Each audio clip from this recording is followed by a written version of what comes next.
मुझे अपने अंदर किसी बड़ी कवि की तलाश नहीं है, ये शख्स राज है, पलाश नहीं है। दिलों विच दूरियां ने ताही मगरूरियां ने, दूर दूर रहने आ यही मजबूरियां ने। मैं सुनिया उहदा विआह हो गया, मैं सुनिया उहदा विआह हो गया, मेरे हत्थ च जाम ते उहदे हत्थ च चूड़ियां ने। जदों जान लगी मैं क्या छड्ड के ना जा, प्रीतां बालियां ही गूड़ियां ने। जदों जान लगी मैं क्या छड्ड के ना जा, प्रीतां बालियां ही गूड़ियां ने। उन्हें भी अगों कहा सजना मेरियां भी मजबूरियां ने। और उसे मेरी दाढ़ी पसंद नहीं थी बिल्कुल भी, रखने नहीं दी उसने कभी मुझे। कि उसकी यादों में जागने की दिहाड़ी रख ली, उसकी यादों में जागने की दिहाड़ी रख ली। उसने बाप की इज्जत की खातिर साड़ी रख ली। उसकी बेवफाई में हम बागी हुए कुछ इस कदर, उसकी बेवफाई में कुछ हम बागी हुए कुछ इस कदर, उसके जाने के बाद हमने दाढ़ी रख ली। तो एक राधा कृष्ण की बात हुई थी, तो उस पर एक लिखा था कि क्या फ़र्क पड़ता है, क्या फ़र्क पड़ता है अगर हद से ज़्यादा हो जाए, कि क्या फ़र्क पड़ता है अगर हद से ज़्यादा हो जाए, और किस्सा मोहब्बत का अगर आधा हो जाए। कि क्या फ़र्क पड़ता है अगर हद से ज़्यादा हो जाए, और किस्सा मोहब्बत का अगर आधा हो जाए।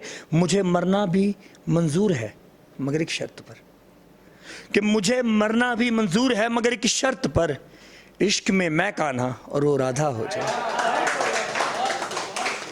Thank you, thank you.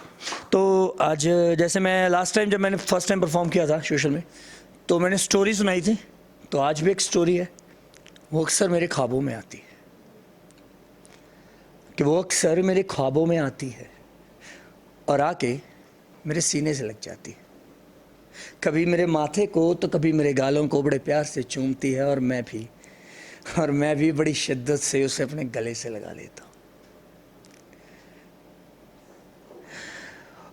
उसका चेहरा मानो जैसे सूरज की पहली किरण, उसके बाल जैसे काली घटाएं, उसके हाथ रुई जैसे मुलायम, और उसकी आंखें, हाय, उसकी आंखों की रोशनी के आगे कोहिनूर का हीरा भी फीका पड़ जाए। वो हर रोज आती है मुझसे मिलने, आज भी आई थी, मगर आज वो कुछ अलग सी थी, कुछ खामोश सी, कुछ खोई हुई सी। तो मैंने पूछा कि क्या हुआ, तो उसने बिना कुछ कहे वो मेरी सामने वाली कुर्सी पे जाके बैठ गई, और मैं फिर उसके पास गया और मैंने फिर पूछा कि क्या हुआ। तो उसने ऐसे नामे सर हिला के कहा कि कुछ भी नहीं। मैं अपने घुटनों पे बैठ गया और उसके हाथों को अपने हाथों में लिया और पूछा कि मुझे भी नहीं बताओगी। तो उसने आंखों में नमी भर के मुझे कहा कि मुझे डर लग रहा है। मैंने हैरानी से पूछा कि डर, मगर वो क्यों? तो उसने कहा कि मुझे डर लग रहा है कि कहीं मुझे आपकी दुनिया में आने ही नहीं दिया गया तो, कहीं मुझे पैदा होने से पहले ही मार दिया गया तो, और कहीं अगर मैं गलती से पैदा हो गई तो सिर्फ इसलिए कि मैं एक लड़की हूं, मेरे ख्वाबों का गला तो नहीं घोट दिया जाएगा, किसी गली मोहल्ले मोड़ पे मुझे छेड़ा तो नहीं जाएगा, किसी अंधेरी सड़क पे कोई दरिंदा मेरी इज्जत पे हाथ तो नहीं डालेगा, मेरे कपड़ों की लंबाई से मेरे चरित्र को नापा तो नहीं जाएगा।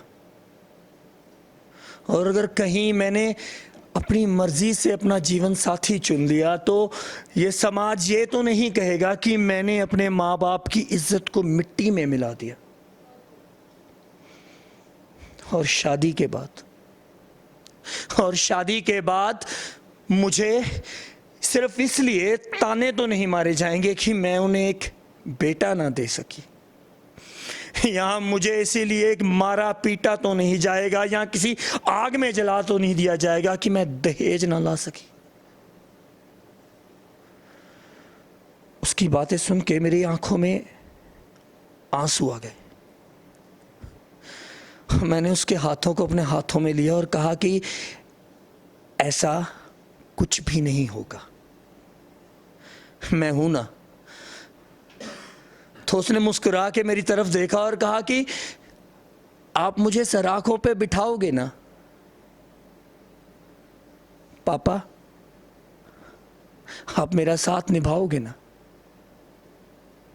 और उससे मैंने वादा कर दिया, मगर आज यही वादा मैं आप सबसे भी पूछना चाहता हूं, क्या मैं वादा पूरा कर पाऊंगा? क्या ये समाज इतना खूबसूरत बन पाएगा कि एक लड़की अपनी मर्जी से, आज़ादी से अपनी ज़िंदगी जी सके? घर जाके ये सवाल खुद से जरूर पूछना। Thank you.